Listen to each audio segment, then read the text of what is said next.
제가 30대 초에 목사 안수를 받았습니다. 목사 안수 받고 얼마 후에 일어난 일인데요.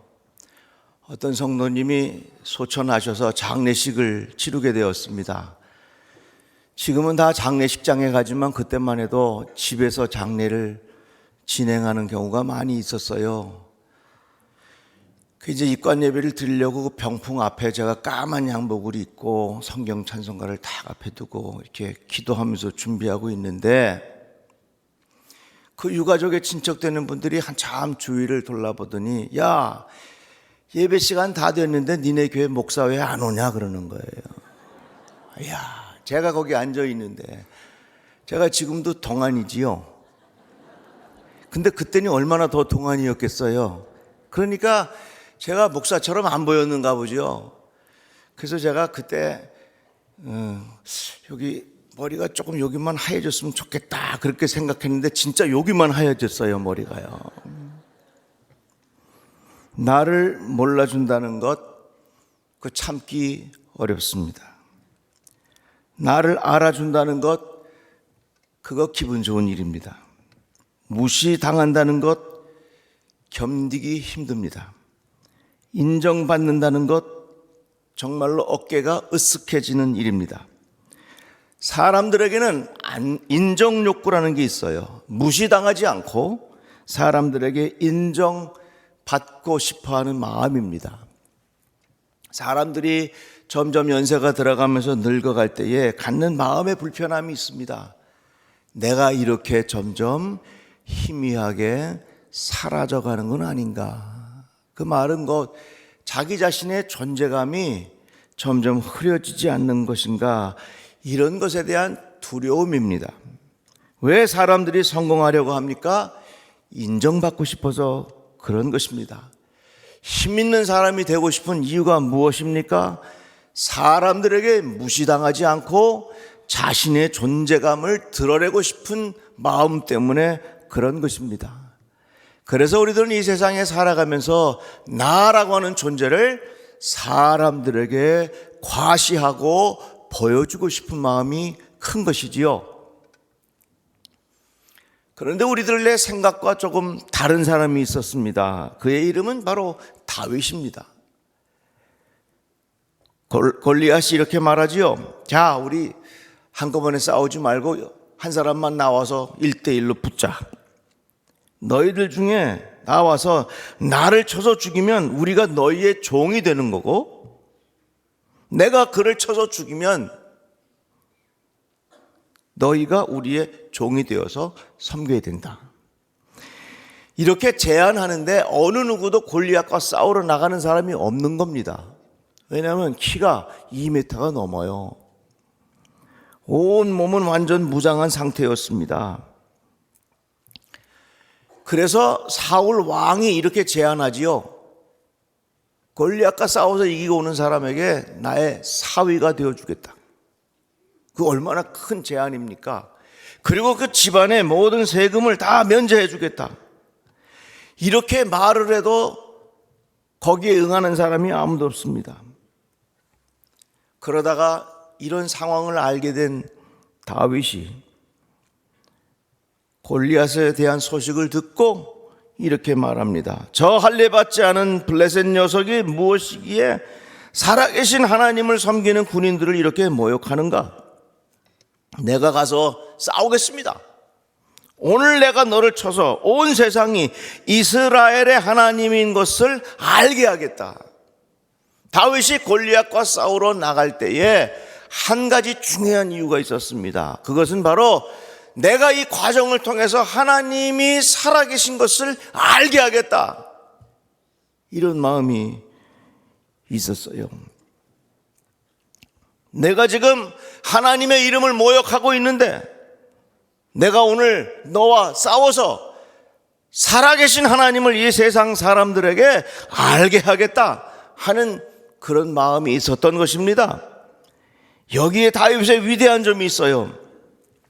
우리는 자기의 존재감을 세상에 알리는 것을 아주 중요하게 생각합니다. 나를 몰라줄 때 서운하고 내가 무시당했을 때에 분노가 일어납니다. 왜? 우리들은 내 자신을 자꾸 드러내고 싶은데 사람들에게 내가 무시당했으니 얼마나 우리의 마음에 화가 납니까? 이 말은 뭡니까? 대부분의 사람들은 이 세상 살아가면서 자기 자신을 드러내고 사람들에게 인정받으며 살기를 원하는 마음이라고 하는 것입니다.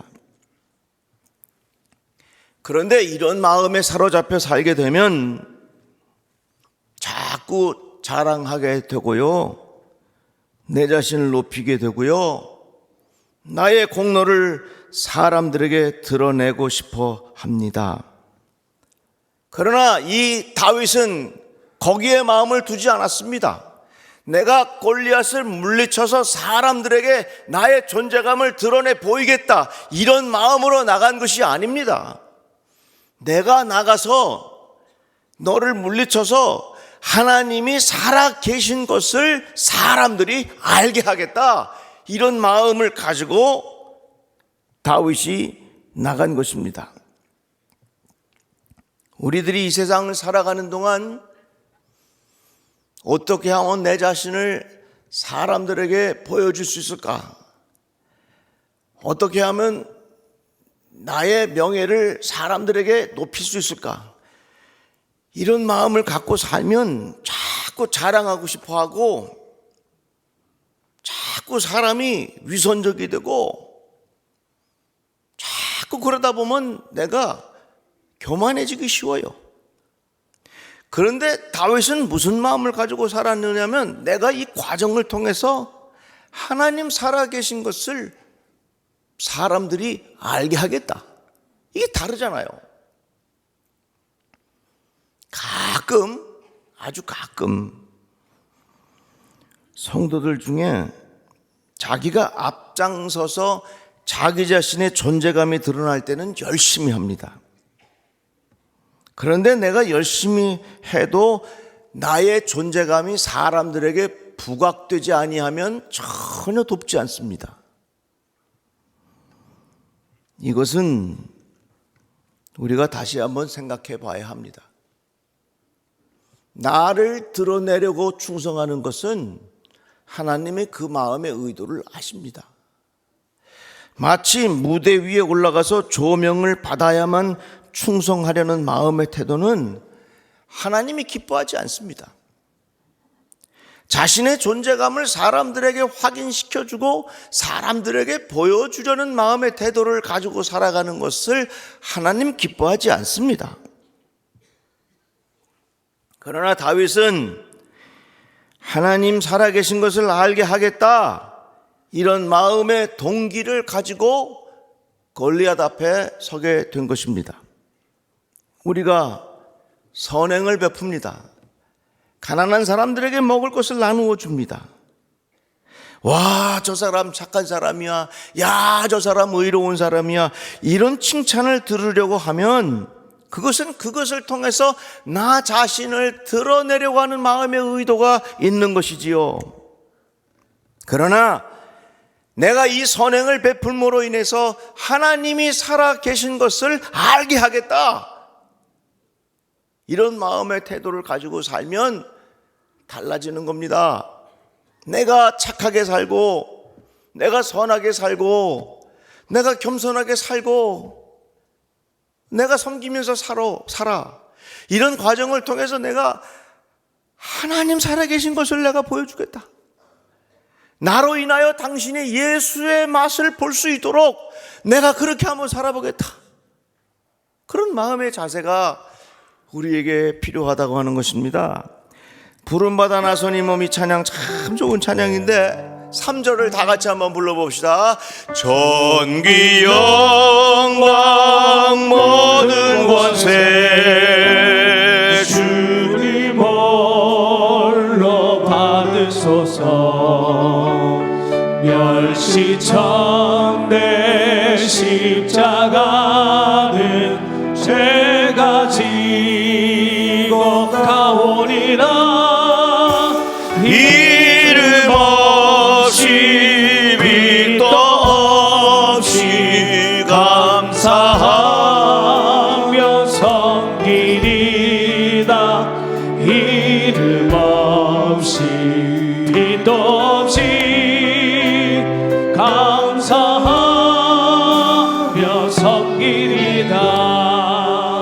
똑같이 섬기고 나누고 베풀어도요, 이것을 통해서 나를 드러내겠다고 하는 마음하고요, 똑같이 섬기고 베풀며 하면서 내가 이 과정을 통해서 예수의 맛을 저들이 느끼게 하겠다는 것은요, 깊이가 달라요. 깊이가 달라. 다 보면 알아. 우리 부족하지만 그렇게 한번 살아봅시다. 다 같이 아멘. 나의 존재감을 사람들에게 드러내고 싶은 마음이 있으면 거기에는 자랑이 있고 위선이 있고 교만이 있고 섭섭함이 있고 칭찬해 주지 않으니까 상처받음이 있고 과장하고 싶은 마음, 이런 마음들이 커요. 아합 왕 시대에 3년 동안 비가 안 왔습니다. 엘리야가 아합 왕에게 제안을 합니다.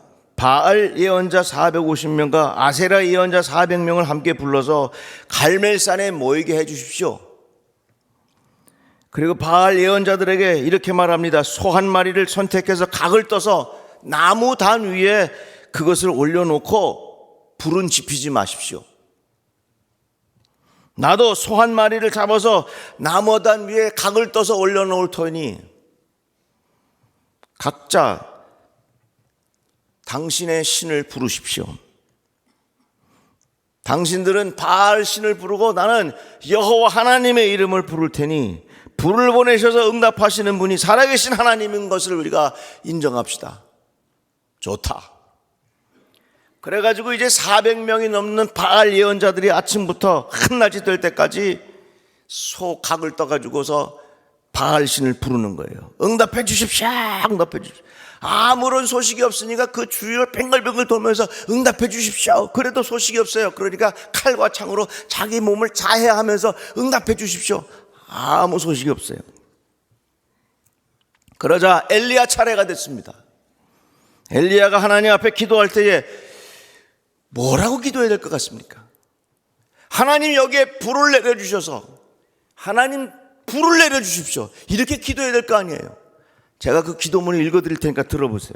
아브라함과 이삭과 이스라엘을 돌보신 주 하나님, 주님께서 이스라엘 하나님이시고 나는 주님의 종이며 내가 오직 주님의 말씀대로만 이 모든 일을 하고 있다는 것을 오직 저들이 알게 하여 주십시오.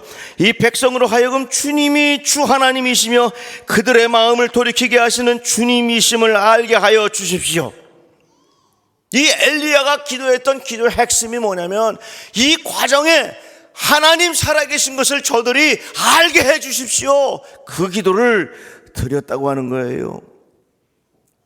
엘리야가 다급해서 하나님 불을 내려주십시오 이 기도를 드린 게 아니라 하나님이 과정을 통해서 하나님 살아계신 것을 저들이 알게 해 주십시오. 그렇게 기도했다는 얘기예요. 다윗과 엘리야 똑같은 기도입니다. 하나님 내가 골리앗 앞에 섰으니 하나님 저 골리앗이 넘어가게 하십시오. 이렇게 기도하지 않았어요. 하나님 나에게 불을 내려주십시오. 이렇게 기도하기보다는 하나님이 과정을 통하여 하나님 살아계신 것을 우리 모두 알게 하여 주시옵소서. 이렇게 기도했다.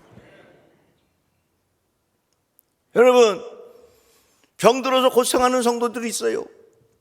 하나님 낫게 하여 주십시오. 이 과정의 그 기도도 중요하지만 하나님이 과정을 통하여 살아계신 하나님을 나도 주변에 있는 사람들도 알게 하여 주시옵소서. 내가 이런 곤경에 처해 있습니다. 하나님 내가 이런 사망의 음침한 골짜기 속에서 내가 힘든 시간을 보내고 있습니다. 하나님이 이 과정을 통하여 살아계신 하나님을 모두가 알 수 있도록 하나님 기회를 주시옵소서. 이렇게 기도하자 말이에요. 그런데 이 세상은 끊임없이 나의 존재감을 드러내고 나의 공로를 세상에 알리려는 마음의 태도를 가지고 사람들이 살아갑니다. 특별히 마음의 열등감이 심한 사람일수록 자기가 조금만 무시를 당해도 팍 튑니다. 그러니까 마음의 자존감이 높은 사람은 웬만큼 자기가 무시를 받아도 그까짓 거 하고 넘어가. 근데 속에 열등감이 굉장히 심한 사람은 자그마한 무시를 받으면요, 이게 나를 무시하면서 막 튑니다.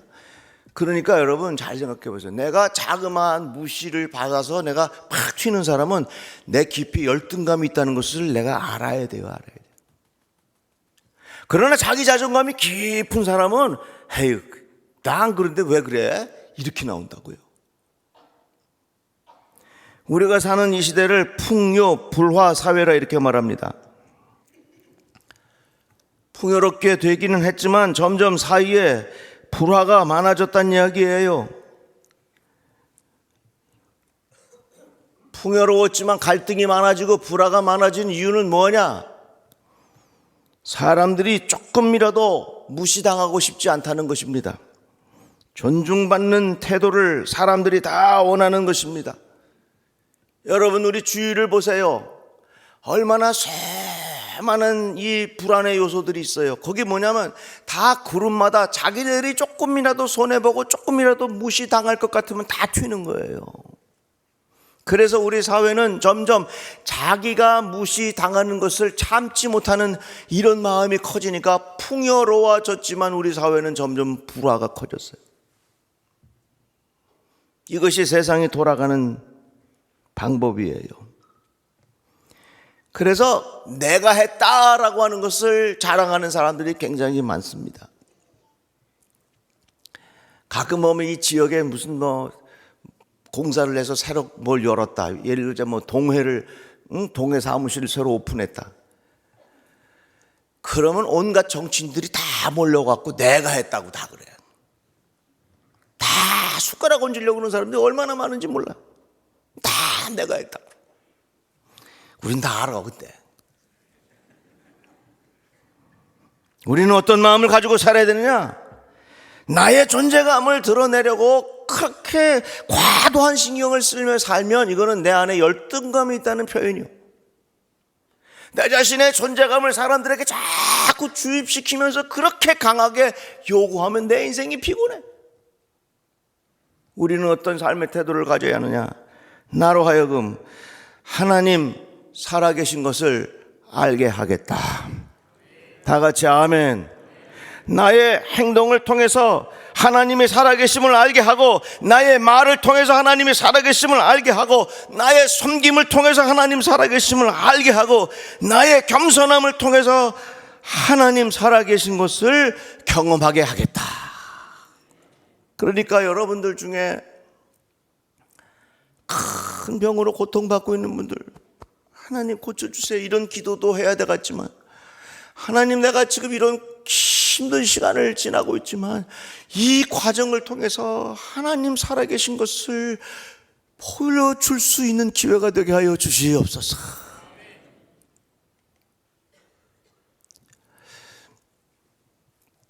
저는 이런 소원이 있어요.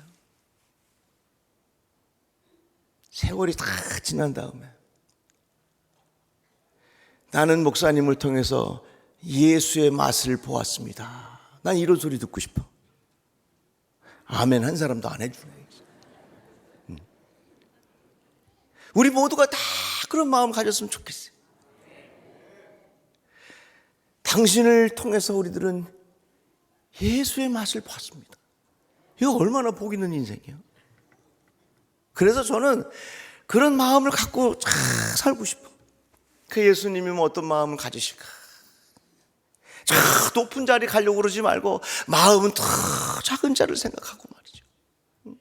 우리의 삶 속에서 하나님 살아계신 것을 알게 하겠다.